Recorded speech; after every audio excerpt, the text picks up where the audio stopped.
Alright, there we have it, Kirby. Oo. Nakabalik na si Pope Francis sa Apostolic Nunciature. So, sana magkaroon siya ng, makapagpahinga siya ng maayos. Sobrang bilis lamang nung pagbiyahe ng motorcade niya going from Manila Cathedral going to the Apostolic Nuncio, no?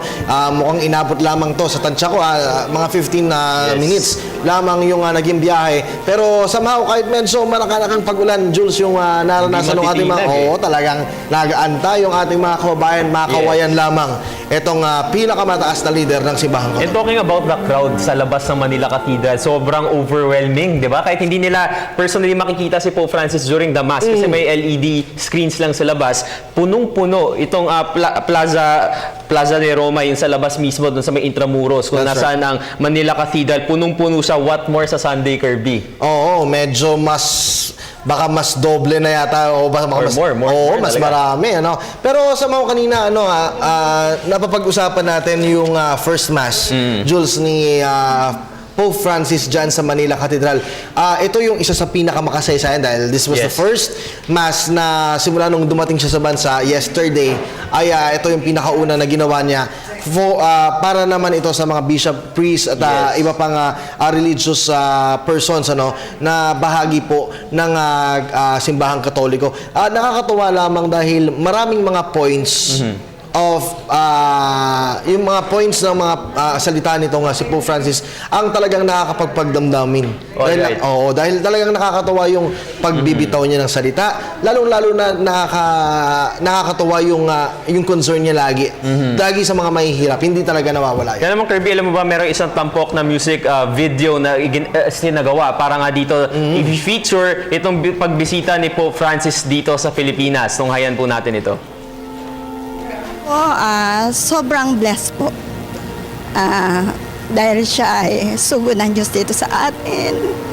Sa maraming nangyayari dito sa ating bansa, naiiyak ako at alam kong siya ay makakatugon sa kalungkutan ng lahat ng mga nangyayari ng mga sakuna. Alam ko ang pagdating niya dito ay isang napakabuti, napakagandang pangitain upang ang lahat ay manalig sa mahal na Diyos. Do you see these children on the streets? Have you walked the pavements where they sleep? Do you feel their hands when you give them arms? Did you ever give them bread to eat?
po ang special coverage ng inyong media ng bayan. Kaakibat po ang IBC 13 PIA PBS, ang radyo ng bayan, ang PCOO at maging ang inyo pong telebisyon ng bayan sa paghatid po sa inyo ng mga up-to-date na mga pangyayari sa naging mga aktibidad po ng Santo Papa sa ating bansa, Jules. Kirby, kanina natunghayan natin before yung gap, yung MTV na pinrepair para nga dito sa pagbisita ni Pope Francis. Yung consistent, no, dun sa mga viewers kapag in-interview sila about Pope Francis, talagang naaantig yung damdamin nila, naiiyak sila. Well, siguro yun na yun talaga yung natural na bagang naging norm na yun kasi kahit kahapon nung lumabas pa lamang ng Sumisilip eroplano, pa lang siya. sumisilip pa lamang ng eroplano itong si Pope Francis, marami na doon sa may Villamor Air Base ay talagang pumapatak na yung luha. Talagang siguro, sabi nga nila siguro, ayun ay parte ng kasiyahan Yes. Even ng on tao. social media. Karamihan sa mga comments sa Facebook, sa Twitter, sa Instagram, kahit nasa TV lang sila nanonood, nung nakita nilang first time si Pope Francis na nasa Pilipinas, talagang naaantig yung damdamin nila, naiiyak sila. At kanina nakita rin natin yan habang nagmimisa sa Yes. Manila Cathedral si Pope Francis ay merong mangilan-ngilan o sabihin na natin karamihan doon sa ating mga tumatanggap ng misa ay talagang maluha-luha doon Yes, yung mga sa madre, di ba Oo. kanina nakita natin. With that, makakasama po muli natin, Jules, si Ang Salesian of Don Bosco, walang iba kundi si Father Nestor Impelido. Magandang hapon po, Father Nestor. Magandang hapon sa inyo, Jules at saka Kirby. Apo, Father, kanina po, maganda po mapag-usapan po natin yung naging homily po ni Pope Francis dyan po sa Manila Cathedral. Ano po yung inyong mga naging thoughts o yung inyo pong mga naging highlights habang isinasagawa po ni Pope Francis itong homily niya dito po sa Manila Cathedral? Ibabatay ko yung aking mga pagmumuni-muni doon sa mismong sinabi niya. Una, sinabi niya, batay dun sa Ebanghelyong binasa, do you love me? All pastoral is love. Yung pare, yung obispo, gumagawa ng mabuti sapagkat umiibig. At sapagkat ang kausap niya kanina ay mga taong relihiyoso at mga relihiyosa, binanggit niya na consecrated life is love that is reconciling. At ang isang pangunahing tungkulin ng mga taong konsagrado sa Diyos ay sana ang kapwa ay mailapit muli sa Diyos. And finally, sabi niya doon sa unang punto, to love is in the heart of the church. Ang wagas na pag-ibig, ang totoong umiibig ay nasa puso ng simbahan. I speak to you. Ikalawang sinabi niya, Bishops, binanggit kanina ni Jules, men, batay doon sa ikalawang pagbasa, sa ikalawang liham ni San Pablo sa mga taga-Korinto, that we are called to be ambassadors for these Christ. words remind Ang pangunahing tungkulin ng mga obispo, ng mga pari, ng mga relihiyoso, mga relihiyosa, ay ang anyayahan ng lahat na makipagbalik loob sa Diyos. Ang bawat bibigkasin nila, ang bawat sasambihin nila, sasambitin nila, ay sana ang lahat magbalik loob sa Diyos. Napakaganda yung naraman na pinakita nyo kanina, yung sa reconciliation, yung matandang babae na tuwang-tuwa at maiyak-iyak. Bakit? Ang nasasaksihan niya at ibig makita ay yung nag-aanyaya na magdadala sa kanya ng kapayapaan sa kalooban, higit pa sa panlabas. Alright. Father Nestor, nabanggit din ni Pope Francis kanina, the poor is at the center of the gospel. If we take away the poor from the gospel, we will not understand the way of Christ. So is this consistent po ba to, Father Nestor, dun sa pamamaraan, dun sa way of living ni Pope Francis of simplicity and humility? Certainly. Dito, makikita mo yung coherence and consistency of life ng ating Santo Papa na isang magandang halimbawa sa bawat isa, obispo, pari, at laiko. Hindi maaari na ang simbahan ay sa Papa, sa mga obispo, sa mga pari o relihiyoso lamang. The church is the people of God. not only Bagamat ang dapat na nangunguna o ang may tungkulin na maging pastoral at manghikayat sa mga tao ay yung inatasan na maglingkod. Kaya nga, yan ang kahalagahan ng mga pari at obispo at mga konsagrado. Kaya nga yung misa kanina sa katedral na marahil sa kanila, ngunit isang paanyaya. Maganda yung sinabi niya sa dulo ng kanyang homily. Spend yourselves in the service of the church. Ang pag-ibig, nilulustay ang buhay sa paglilingkod sa kapwa. At yan ang halimbawa ng Panginoon. At kahit isang ama o isang ina o isang kapatid, handa pang lustayin, aksayahin, ubusin ang kanyang buhay para sa kanyang minamahal. Ang Santo Papa ay isang halimbawa at yan din ang dapat na maging halimbawa sa sino mang naatasang maglingkod sa simbahan ng Diyos. Maganda yung sinabi niya kanina sa simula nung kanyang speech doon sa may Malacanang. Maliwanag, ang kanyang ang dahilan ng kanyang pagparito ay pastoral. Bilang isang mabuting pastol. Mabuting pastol do na ang hinahanap ay yung mga mahihirap. Yan ang binanggit niya nung lumilipad siya mula Sri Lanka hanggang Maynila. Doon sa kausap niya yung mga miyembro ng mga press corps. Sabi niya ganyan, il nocciolo del messaggio saranno per i poveri. Paulit na ulit na sinasabi niya, ang punto ng aking pagpunta sa Pilipinas ay para sa mga mahihirap. Mahihirap con la fe de la speranza na may pananampalataya at pag-asa. Isfrutati, sabi niya ganyan, yung mga mahihirap na inaalipusta at nilalapastangan. Okay, Father Nestor, kanina po nabanggit niyo yung isa po sa yung pagkatapos po ng homily nito ni Pope Francis, yung spend yourself in the service of the church. Sa tingin niyo po ba isa ito sa mga paraan para po mas ma-enclose pa yung pananampalataya po ng mga Katoliko at ang mga Kristiyano para mas mapaganda palalo yung koneksyon ng Kristiyano sa simbahan?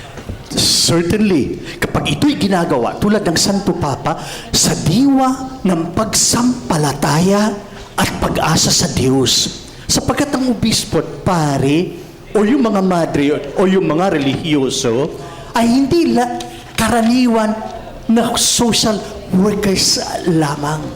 May pagkakaiba. Dito, matumataginting ang damdamin ng paggawa dahil at nakaugat sa pagsampalataya sa Diyos at pag-ibig sa Diyos, kaya nga iibigin ang kapwa. Otherwise, magiging karaniwang manggagawa lamang ang mga pari at obispo. Then, mamumuliti ka sila at ang ibubungay pagkakahati-hati. Yes. Samantalang, kung maliwanag na ang ginagawa ay para sa paglilingkod sa Diyos dahil sa pagsampalataya sa Kanya, then, hindi magiging kaduda-duda. Kanina sinabi ng presidente doon sa Malacanang na tilang pagtahimik ng simbahan, lalong-lalo pagkatapos ng rehimen Marcos at pumasok ang isang rehimen na nabansagang marahil nakasisira ng damdaming Pilipino. Para bagang, ayon sa akin, isang paratang sa simbahan na bakit hindi siya nagsasalita tulad ng dati.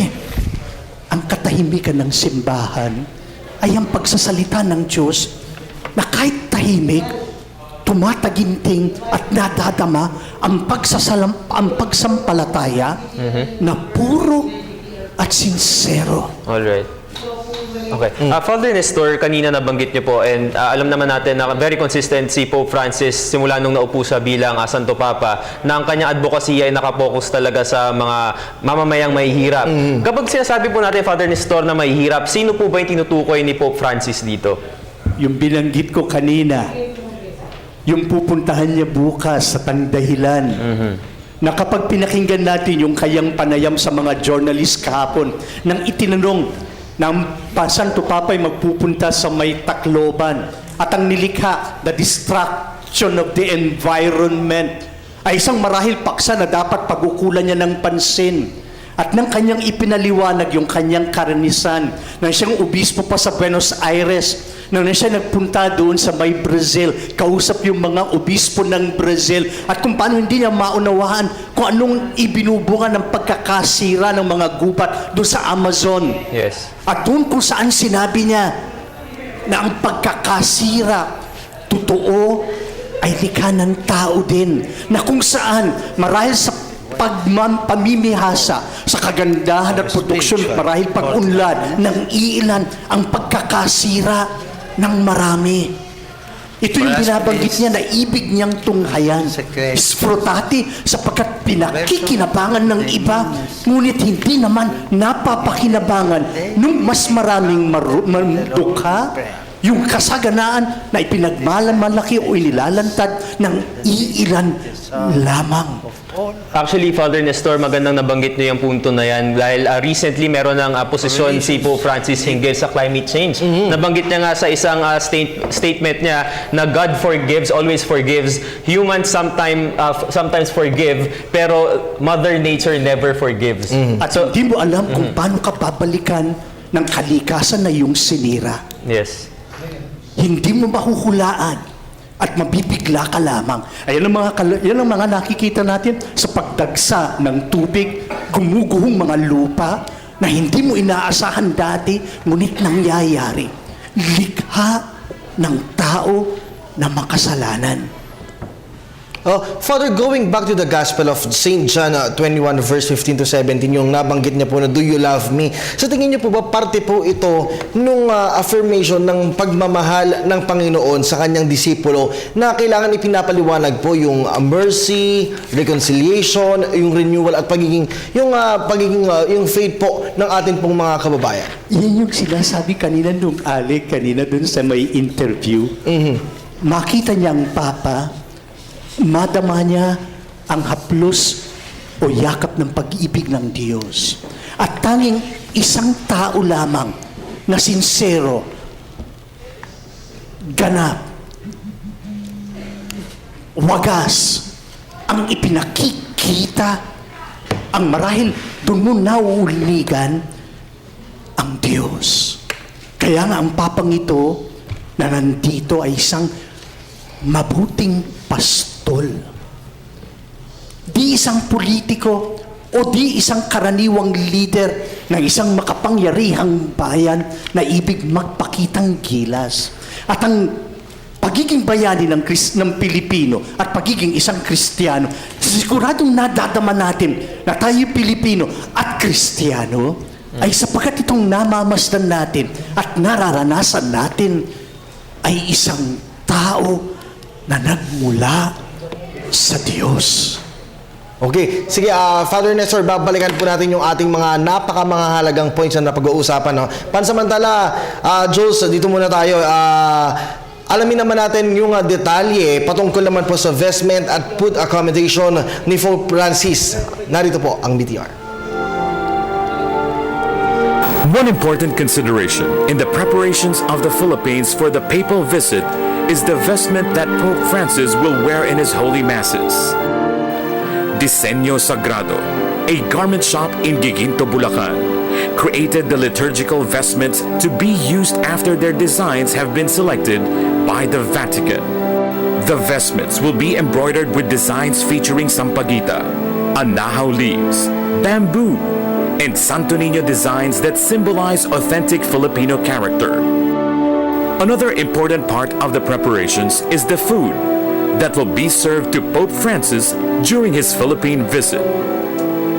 Known for his humble attitude, Pope Francis requested for traditional Filipino food instead of luxurious dishes, along with the Italian cuisine that will be served. Adobong manok, paksiw na galunggong, sinigang na baboy, pritong tuyo, and pansit are some that made it to the menu. All of these will be prepared by selected local chefs, including famous Kusina master Boy Logro. The Pope will also eat with poor families of the Typhoon Yolanda survivors during his visit to Tacloban City. The choices of food, as well as the vestments to be used by Pope Francis, symbolize his humility and simple ways of living.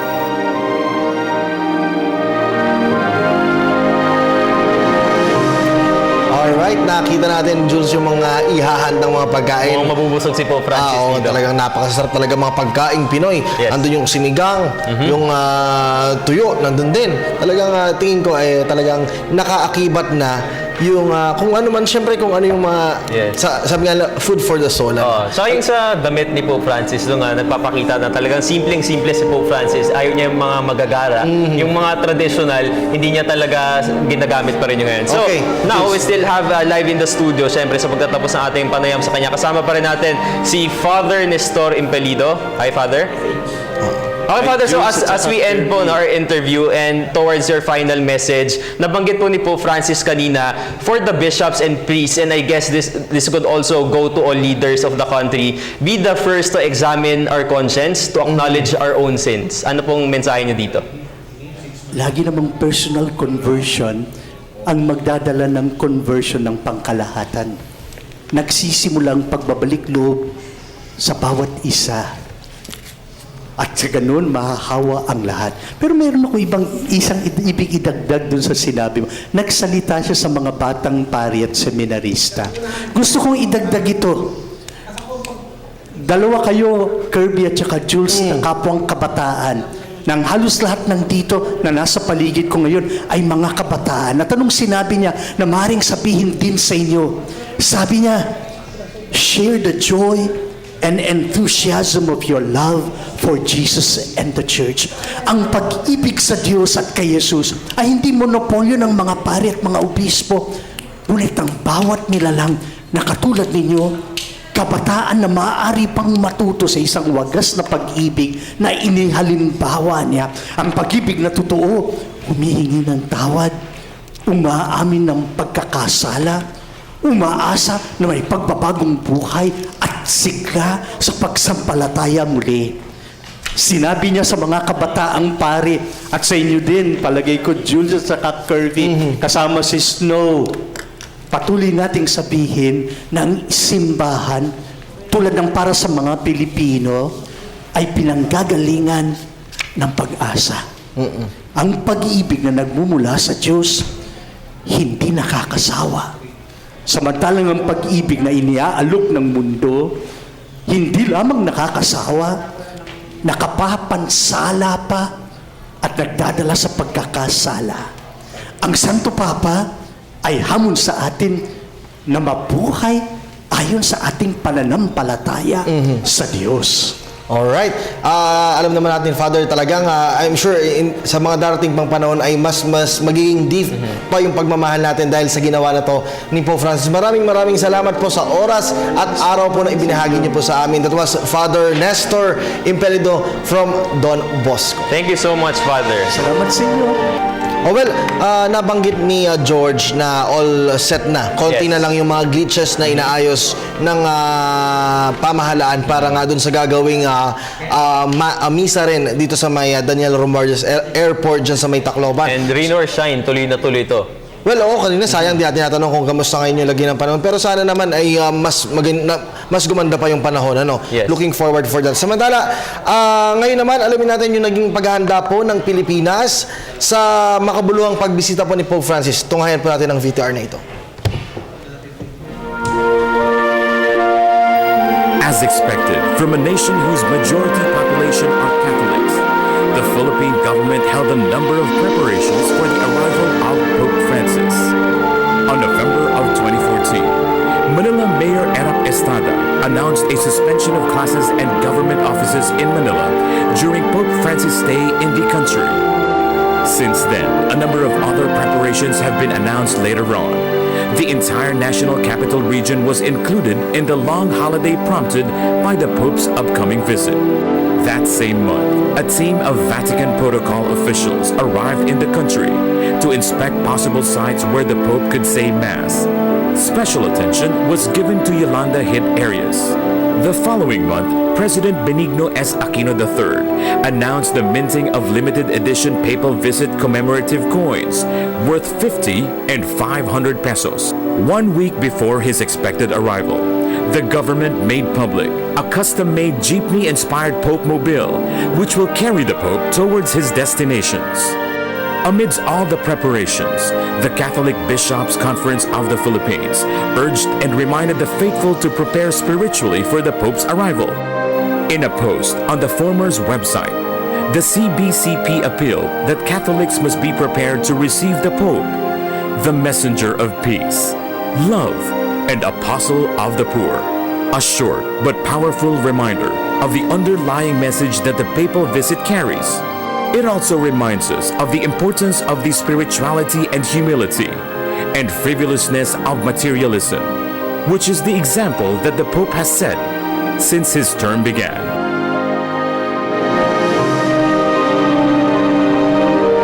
Alright, nakita natin yung paghahanda talaga ng ating bansa para nga to sa Attended makabuluhang talaga. pagbisita ni Pope Francis sa ating bansa. Jules. Kirby, mahaba-haba pa rin ang schedule ni Pope Francis hanggang mamayang gabi. Dito pa rin yan sa Manila. Unang-una, by 4 p.m., ito na yung kanyang travel from Apostolic Nunciature tungo sa MOA Arena para sa meeting with families. At magsa-start ang meeting with families sa MOA Arena ng 5:15 and pabalik naman siya ng 6:45. Pabalik yan sa Apostolic Nunciature para siyempre magpahinga na at bukas na ang pinaka-main agenda ni Pope Francis ang kanyang pagtungo sa Tacloban sa May Leyte. At syempre tuloy-tuloy pa rin ang ating pag-cover sa bawat yapak ni Pope Francis dito sa Pilipinas. Kaya kung meron po kayong mga nais sabihin sa atin dito live sa studio, maaari kayo mag-tweet sa @PTVPH at gamitin ang hashtags na PopeInPH at Pope Francis PH. Maraming salamat po. Ako po si Jules Gia. Muli po, magpapatuloy po ang special coverage ng inyong media ng bayan. Kaakibat po ang IBC 13, PBS, PIA, PCO at ang inyong pong telebisyon ng bayan sa paghahatid po ng mga estratehikong mga ulat kaugnay po ng pagbisita ni Pope Francis. Maraming salamat po. Antabayanan nyo po susunod na si Professor Xiao Chua at Cathy San Gabriel sa pagpapatuloy po ng special coverage ng media ng bayan sa pagbisita ni Pope Francis sa bansa. Maraming salamat po.